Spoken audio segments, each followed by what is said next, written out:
கர்த்தராகிய இயேசு கிறிஸ்து கற்பித்த விதம். நியாயாஸ்திரி ஒருவன் எழுந்திருந்து அவரை சோதிக்கும்படி, போதகரே, நித்திய ஜீவனை சுதந்திரித்துக் கொள்ளும்படிக்கு நான் என்ன செய்ய வேண்டும் என்று கேட்டான். அவர், நியாய பிரமாணத்தில் என்ன எழுதியிருக்கிறது, நீ வாசித்திருக்கிறது என்ன என்று கேட்கிறார். உன் தேவனாகிய கர்த்தரிடத்தில் உன் முழு இருதயத்தோடும் உன் முழு ஆத்துமாவோடும் உன் முழு பலத்தோடும் உன் முழு சிந்தையோடும் அன்பு கூர்ந்து உன்னிடத்தில் அன்பு கூறுவது போல பிறரிடத்திலும் அன்பு கூர்வாயாக என்று எழுதியிருக்கிறது என்று கூறினான். நிதானமாய் உத்தரவு சொன்னாய் என்று இயேசு பாராட்டுகிறார்.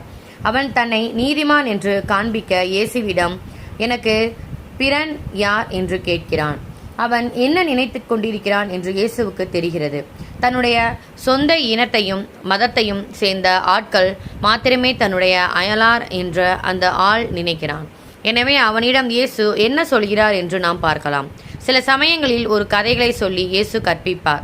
இந்த முறையும் அவர் ஒரு கதையை சொல்கிறார். ஒரு யூதனையும் ஒரு சமாரியனையும் பற்றிய கதை அது. பெரும்பாலான யூதர்களுக்கு சமாரியரை கண்டாலே பிடிக்காது என்பதை நாம் ஏற்கனவே வாசித்திருக்கிறோம். இப்போது இயேசு சொன்ன கதையை கேள்.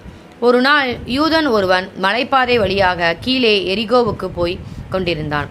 திடீரென்று திருடர்கள் வந்து அவனுடைய பணத்தை பிடுங்கிக் கொண்டு அவனை நன்றாக அடித்து போட்டு விடுகிறார்கள். சாகிற நிலைமையில் அவன் அங்கேயே விழுந்து விடுகிறான். பிறகு ஒரு ஆசாரியன் அந்த பாதை வழியாக வந்தான். அடித்து போட்டப்பட்டிருக்கிற அவனை பார்த்தான். பார்த்துவிட்டு என்ன செய்தான் தெரியுமா? ஒன்றும் செய்யாமல் விலகி போய்விட்டான். அவன் போன பிறகு லேவியன் ஒருவன் வந்தான். இவனாவது நின்றானா? இல்லை, இவனும் கூட அடித்து போடப்பட்டிருந்தவனுக்கு உதவி செய்யவில்லை. அதோ தூரத்தில் அந்த ஆசாரியனும் லேவியனும் போய்கொண்டிருப்பது தெரிகிறதா? ஆனால் அடித்து போடப்பட்ட அந்த மனிதனுடன் இருப்பது யார் என்று பார். இவன் ஒரு சமாரியன். இவன் அந்த யூதனுக்கு உதவி செய்து கொண்டிருக்கிறான். அவனுடைய காயங்களுக்கு மருந்து போட்டு கொண்டிருக்கிறான். அதன் பின்பு அந்த மனிதன் ஓய்வெடுத்து சுகமாவதற்கு சத்திரம் ஒன்றில் அவனை கொண்டு போய் விட்டு போகிறான். இந்த கதையை சொல்லி முடித்ததும் தம்மிடம் கேள்வி கேட்க வந்த அந்த ஆளை பார்த்து, இந்த 3 பேரில் அந்த அடிப்பட்டவனிடம் பிறனை போல நடந்து கொண்டதும் யாரென்றும் நினைக்கிறாய்? அந்த ஆசாரியனா, லேவியனா அல்லது சமாரியனா என்று இயேசு கேட்கிறார். அந்த சமாரியனே, அவன்தான் அந்த அடிப்பட்டவனிடம் அன்பாக நடந்து கொண்டான் என்று அவன் பதிலளிக்கிறான்.